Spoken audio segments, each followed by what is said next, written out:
Assalamualaikum warahmatullahi wabarakatuh. Perkenalkan, nama saya Aisyah Nur Fitri dengan NIM 2412200008. Di sini saya akan membahas tentang soal yang berkaitan dengan metode simplex.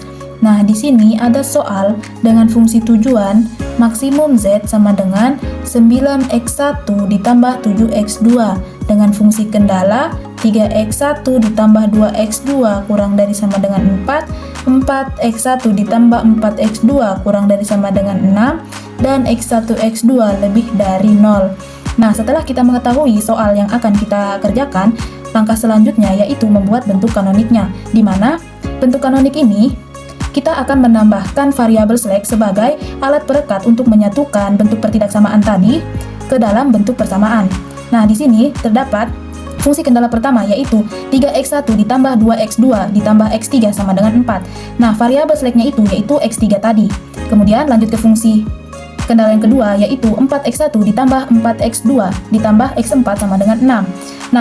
Nah, variabel slash-nya itu yaitu x4. Kenapa tidak x3 lagi? Karena ketika kita sudah menggunakan variabel x3 di fungsi pertama, maka fungsi yang kedua harus berbeda dengan fungsi yang pertama tadi, yaitu x4. Kemudian fungsi tujuannya yaitu Z. Nah, di sini 9x1 pindah ruas menjadi negatif 9x1. Kemudian 7x2 pindah ruas menjadi negatif 7x2. Kemudian di sini x3 pindah ruas menjadi negatif 0x3, x4 pindah ruas lagi menjadi negatif 0x4 sama dengan 0. Nah, setelah kita membuat bentuk kanoniknya, langkah selanjutnya yaitu kita membuat tabel 1.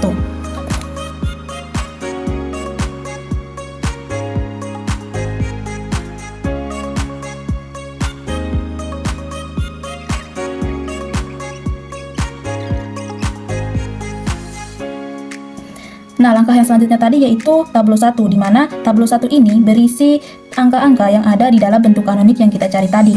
Setelah kita mengisi semua angka tadi ke dalam tabel 1, langkah selanjutnya yaitu kita menentukan elemen kuncinya, di mana elemen kunci itu yang pertama kita harus menentukan kolom dan barisnya terlebih dahulu. Nah, cara menentukan kolomnya itu kita mencari negatif terkecilnya. Nah, di antara baris pertama ini, negatif terkecilnya itu adalah 9. Kemudian cara mencari barisnya yaitu angka yang ada di RHS ini kita bagikan dengan yang ada di kolom, yaitu 4 dibagi 3 yaitu 4/3, 6 dibagi 4 yaitu 6/4. Nah, dari hasil ini kita cari mana positif yang terkecil. Setelah kita hitung, positif terkecilnya yaitu adalah 4/3, maka kita dapat elemen kuncinya yaitu angka 3. Kenapa? Karena angka 3 ini adalah angka yang terkena 2 kali arsir dari kolom dan dari baris. Maka sudah kita tentukan elemen kuncinya itu adalah angka 3 ini. Nah, setelah kita mengetahui elemen kuncinya, maka langkah selanjutnya yaitu kita mengubah angka 3 ini menjadi angka 1 dengan rumus seperti ini. Kemudian angka 4 ini kita ubah menjadi 0 dengan rumus seperti ini. Kemudian angka 9 kita ubah menjadi 0 juga dengan rumus seperti ini. Nah, setelah rumus yang kita tentukan ini untuk mengubah angka-angka tadi, maka langkah selanjutnya semua angka yang ada di tabel 1 kita masukkan ke dalam rumus.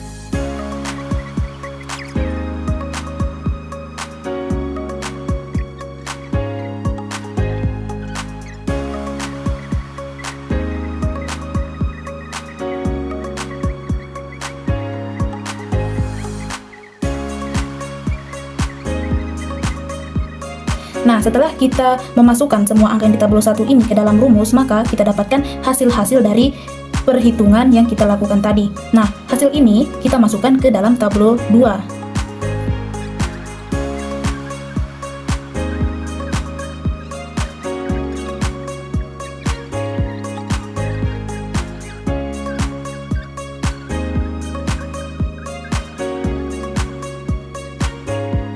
Nah, setelah kita menentukan hasil dari perhitungan yang kita lakukan tadi dan hasilnya kita masukkan ke dalam tabel 2, ternyata di baris pertama masih terdapat negatif.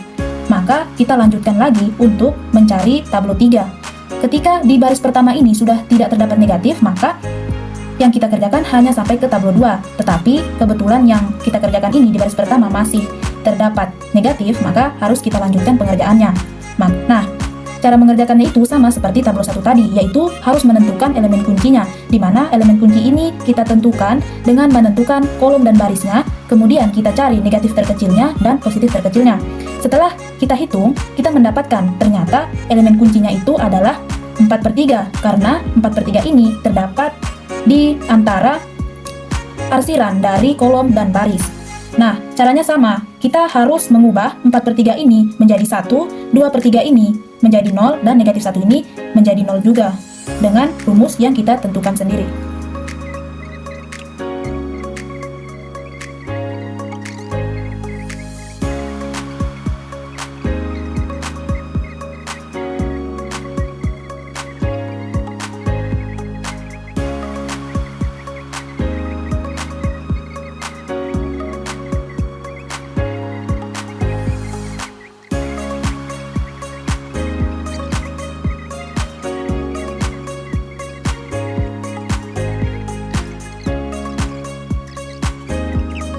Setelah memasukkan angka-angka yang ada di tabel 2 ini ke dalam rumus yang kita cari dan menemukan hasilnya, maka kita lanjut ke dalam tabel 3.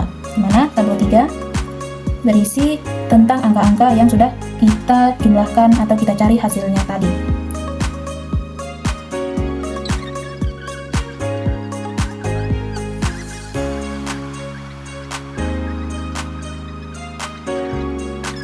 Setelah kita memasukkan angka-angka yang sudah kita tentukan hasilnya tadi ke dalam tabel 3, ternyata kita sudah mendapatkan di baris pertama sudah tidak terdapat negatif. Maka pengerjaannya sudah cukup sampai di sini dengan hasil X1 sama dengan 1, X2 sama dengan 1/2. Maka selanjutnya kita substitusikan ke fungsi tujuan, di mana fungsi tujuannya yaitu maksimum Z sama dengan 9X1 ditambah 7X2. Kemudian 9 dikalikan dengan X1, X1-nya yaitu 1. Kemudian ditambah 7 dikali X2, X2-nya sama dengan 1/2. Kemudian hasilnya 9 dikali 1, 9, ditambah 7 dikali 1/2, 7/2. 9 ditambah 7/2 yaitu 25/2. Nah, hasilnya ini sama dengan nilai Z yaitu 25/2. Ketika hasilnya sama, maka pengerjaan yang kita lakukan sudah benar. Namun, ketika hasilnya berbeda dengan nilai Z, maka perhitungan yang kita lakukan salah. Sekian penjelasan dari saya, lebih dan kurangnya saya mohon maaf, saya akhiri. Wassalamualaikum warahmatullahi wabarakatuh.